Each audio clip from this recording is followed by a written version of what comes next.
movie, Leona. Remember that time a movie came out, got demolished by every critic in America, and then became the film that half the women of a generation watched in someone's living room under a blanket with their best friend, completely unable to explain why it was doing what it was doing to them?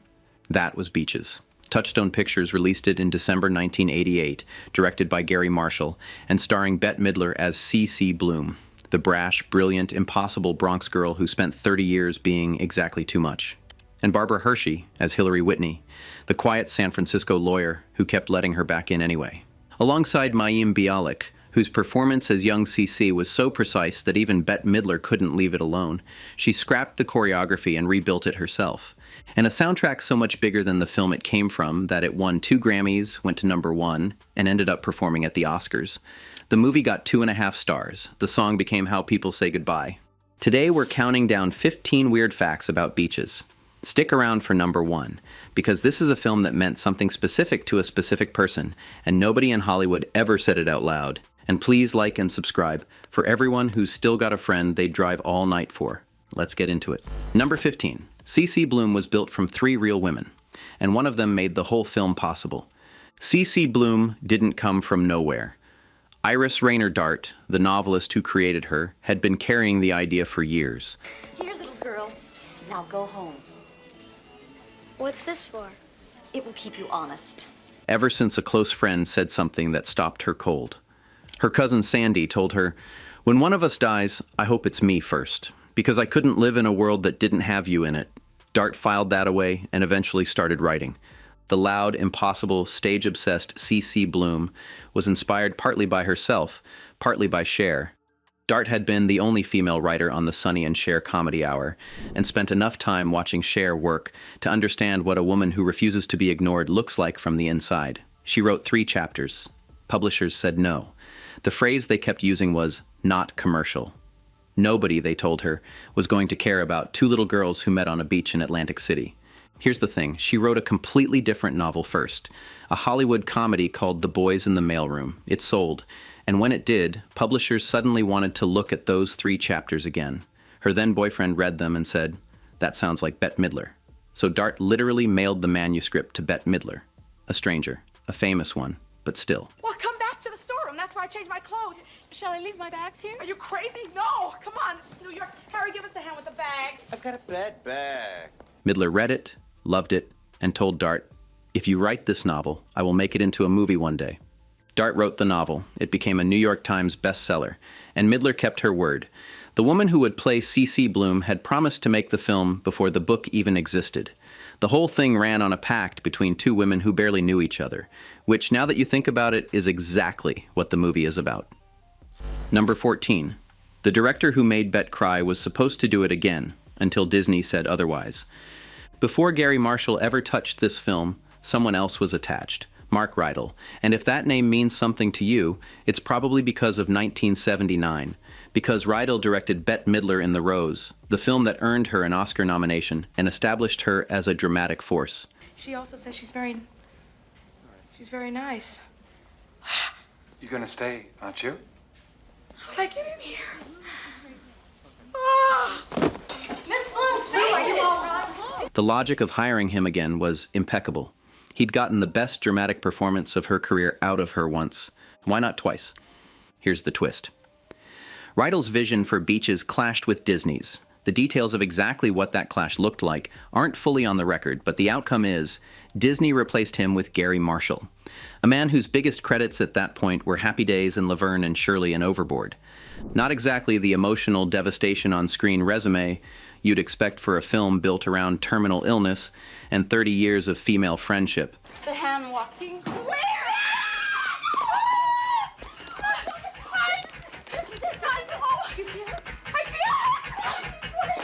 But Marshall had something Rydell apparently didn't, at least in Disney's eyes.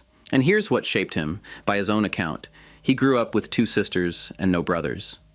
His sister Penny Marshall built one of the most significant directing careers of the 1980s in front of him. He understood women who refused to be underestimated because he'd watched one his entire life. When studios told him nobody would come to see a film about female friendship, he said they were wrong. They were. It just took a while for the numbers to prove it. Number 13. The casting that almost gave us a completely different Hillary and accidentally started a Hollywood beauty trend. Barbara Hershey was not the first choice for Hillary Whitney. She wasn't even close to the first choice. Sissy Spacek was offered the role first. Ann Archer was considered. Jamie Lee Curtis was considered. By the time Hershey came in, the part had passed through enough hands that you'd be forgiven for wondering whether the film knew what it was looking for. What makes this stranger is what Hershey had been doing in 1988. That same year, she won Best Actress at the Cannes Film Festival for A World Apart. The previous year, she'd won Best Actress at Cannes for Shy People, back-to-back. She was operating at the highest level of her craft, and she was cast as the quieter of the two leads in a film where the other woman sang 6 songs. At 40 years old, playing a character from college age to mid-30s, her solution to that gap was practical and somewhat extreme. She had collagen injected into her lips. The surgeon who did it, Dr. Lawrence Coplin, later said that Barbara Hershey's appearance in Beaches was the moment he arguably launched trout pout mania in Hollywood. An entire decade of inflated celebrity lips traces back to one actress trying to play younger in one film. I'm the one who won't live to see my daughter grow into a woman, who won't be able to protect her from the world. And I hate it. I hate that she'd rather be with you, who has energy, who is fun. You told me to play with her. Humorist Irma Bombeck had perhaps the most memorable response to the result. She wrote that she had no idea what Beaches was about. All she could focus on was Barbara Hershey's lips. She looked, Bombeck wrote, like she'd stopped off at a gas station and someone said, "Your lips are down 30 pounds. The performance was extraordinary.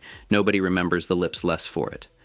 Number 12. The 12-year-old who almost didn't get the part she spent 4 months auditioning for, and what happened to the girl standing next to her. Mayim Bialik was 12 years old and spent 4 months going back for callbacks. She was certain she wouldn't get it. The problem was her hair. CeCe Bloom was a redhead. Bialik's hair was dark. The solution was a wig and a pair of brown contact lenses, because Bette Midler's eyes are brown and Bialik's are blue-green. Once those were in place, Bialik was transformed into a pint-sized version of a woman she'd never met. The director and the star both had to approve everything about her. And then Midler looked at the choreography that had been designed for Bialik's opening number and decided it was wrong. Not a little wrong. Wrong enough that she scrapped it entirely, rebuilt it herself, and personally taught Bialik every single move you see in the final film. There's one more layer to this. Bialik doesn't actually sing on camera.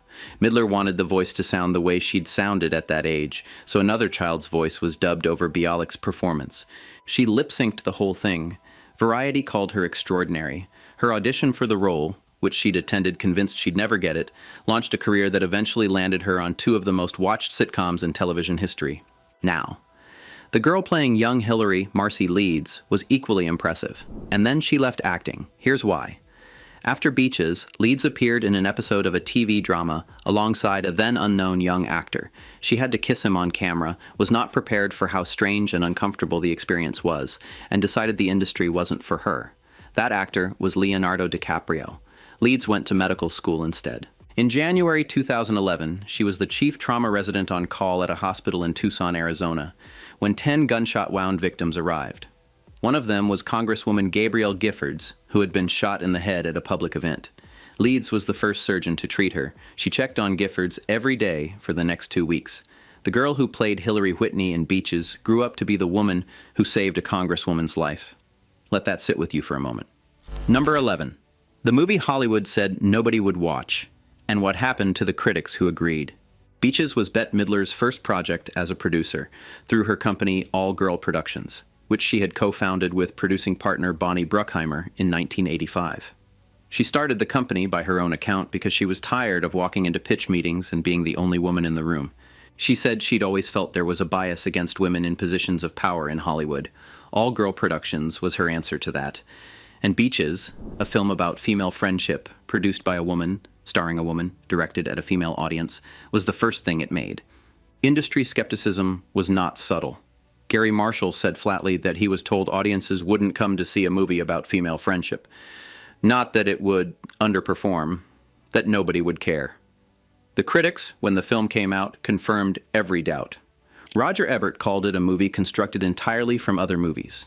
Gene Siskel called it a mechanical tearjerker.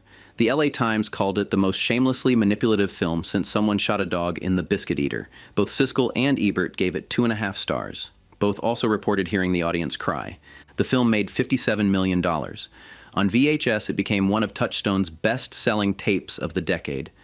Within 10 years, Reese Witherspoon and Nicole Kidman would start their own production companies on the same logic Midler had used.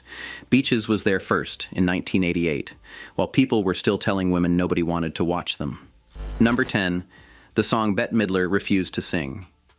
Wind Beneath My Wings was not written for Beaches. It was not written for Bette Midler. By the time she recorded it in 1988, the song had been kicking around for 6 years. Roger Whittaker recorded it in 1982, then Sheena Easton, then Gladys Knight and the Pips, Lee Greenwood. Gary Morris won the Country Music Association's Song of the Year award for his version in 1983. Half a dozen artists had recorded it, and none of them had made it famous. Midler's music arranger, Mark Shaman, suggested it for the film. Midler's reaction was immediate and direct. She said, "I'm not singing that song." Shaman's response, according to Midler herself, was essentially, "Fine, then I'll never speak to you again." She gave in. Under the Boardwalk was chosen as the lead single and promoted first. It failed to crack the Billboard Hot 100. When Wind Beneath My Wings was released as the second single in February 1989, it went to number 1. In 1990, it won the Grammy for Record of the Year. It also won Song of the Year. Unusual, because the song was nearly a decade old at that point. It is now the most played funeral song in the United Kingdom. The song Bette Midler refused to sing became the song millions of people used to say goodbye. And here's the kicker. It wasn't even supposed to be the lead single. Number 9. The award it was too old to win, and the ceremony that used it anyway. Wind Beneath My Wings was not eligible for the Academy Award for Best Original Song. The rule is clear. The song has to be written specifically for the film. This one was written in 1982 for a demo by 2 Nashville songwriters, 6 years before the movie existed. The Oscars said no. The Grammys, which have no such restriction, gave it 2 of the most prestigious awards in music. And then in 2014, 26 years after the film came out, the Academy Awards used it anyway. During the In Memoriam segment, the annual tribute to everyone the industry had lost that year, Bette Midler walked out and performed Wind Beneath My Wings live, the first time she had ever sung at the Oscars. The Academy wouldn't let the song compete. They still knew exactly which song to call when they needed to help a room full of people say goodbye to the dead. The song was ineligible. The song was irreplaceable. Both things were true at the same time. Quick pause. If you're enjoying this, hit that like button and subscribe. It helps YouTube show this to more people who still own the VHS. Drop a comment while you're there. Tell us which scene from Beaches got you the worst. Number 1 is coming and you're going to want to be here for it. All right, back to the countdown. Number 8. Nothing in this film was filmed where the story takes place. Atlantic City, New Jersey. The boardwalk where Cece and Hillary meet as children. The place where the whole thing begins. Shot entirely in Coney Island, Brooklyn. Hillary's elegant San Francisco family home. The one that signals everything about her background and her money and her father's world. That's a private mansion on La Loma Road in Pasadena, California. The beach house where Hillary spends her last summer, the one with the ocean light and the porch where everything quietly falls apart, that's Cottage 13 at Crystal Cove State Park in Laguna Beach. The Carnegie Hall performance that represents CC's peak, Bridges Auditorium at Pomona College, a building that was originally designed as a chapel before someone decided to make it a library. The Hollywood Bowl sequence that opens the film and bookends everything, that is actually the Hollywood Bowl, so at least one location is honest about where it is.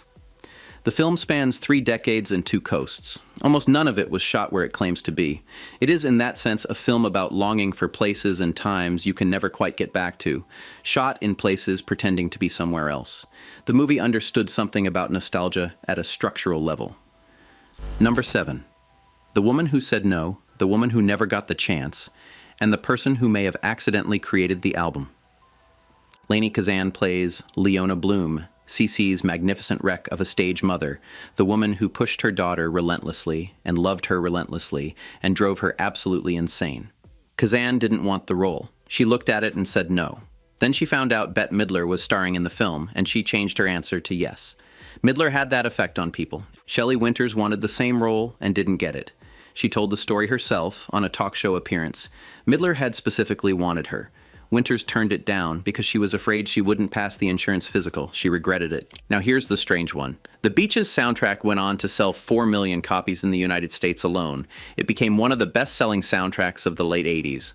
The script originally didn't specify most of the music at all.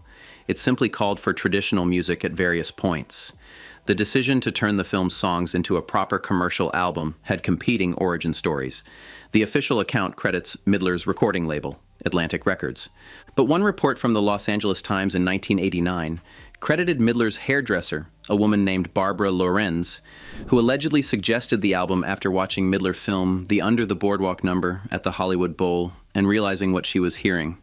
Whether it was the label or the hairdresser, someone looked at what Bette Midler was doing and thought, that needs to exist by itself.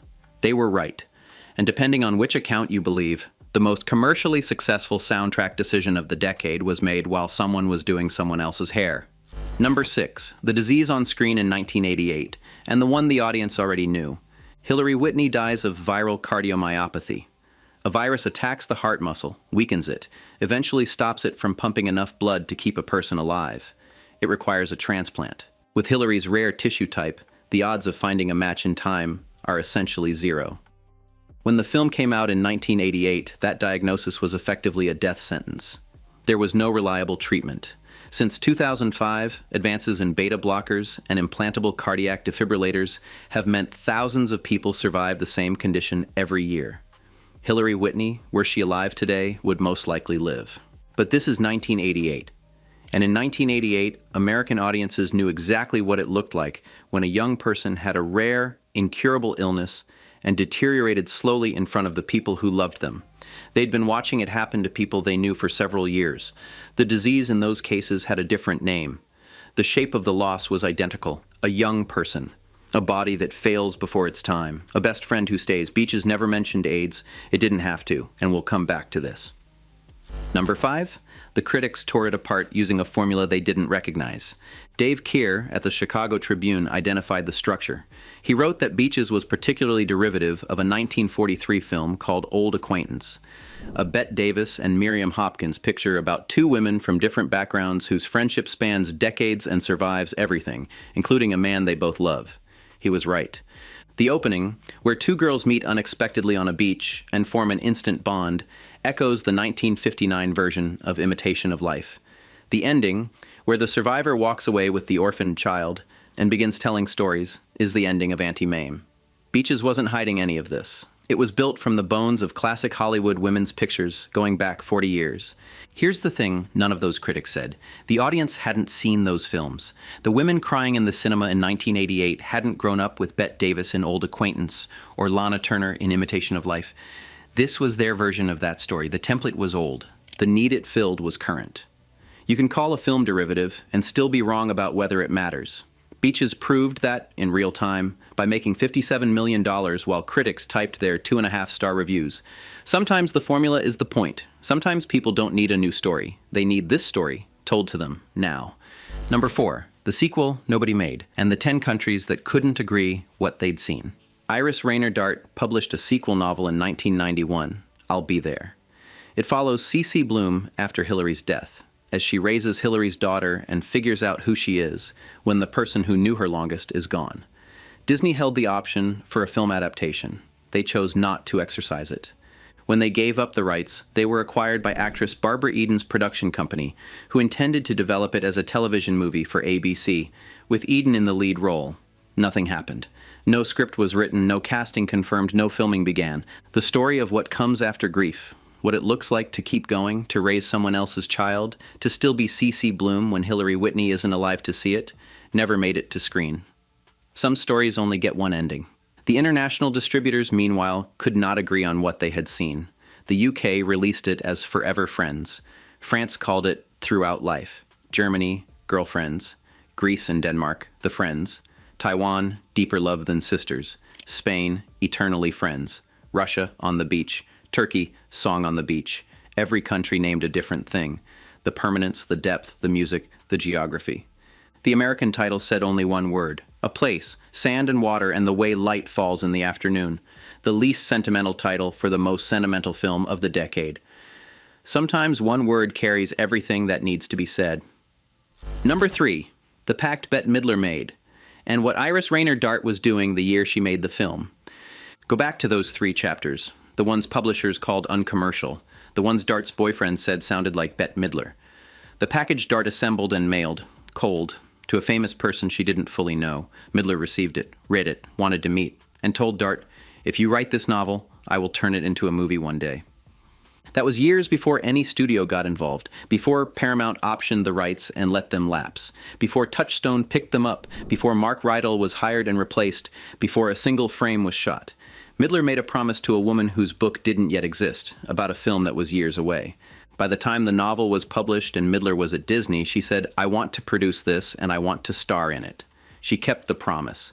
The entire production of Beaches runs on a commitment two women made to each other before it was commercially viable to honor it. Here's what Dart was doing while the film was being made. She had a best friend, a real one, not fictional, who became seriously ill.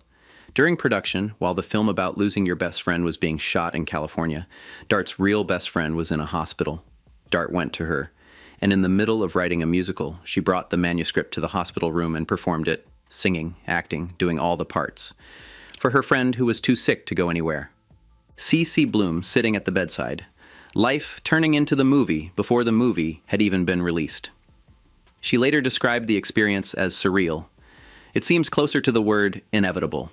If this video is taking you back, share it with the friend you'd call at 4 in the morning. Subscribe if you haven't. Number 1 is about to reframe this whole film. Don't skip it. Number 2. The woman who made it and why the industry spent the next decade catching up to her. Let's be clear about what Bette Midler was doing in 1988.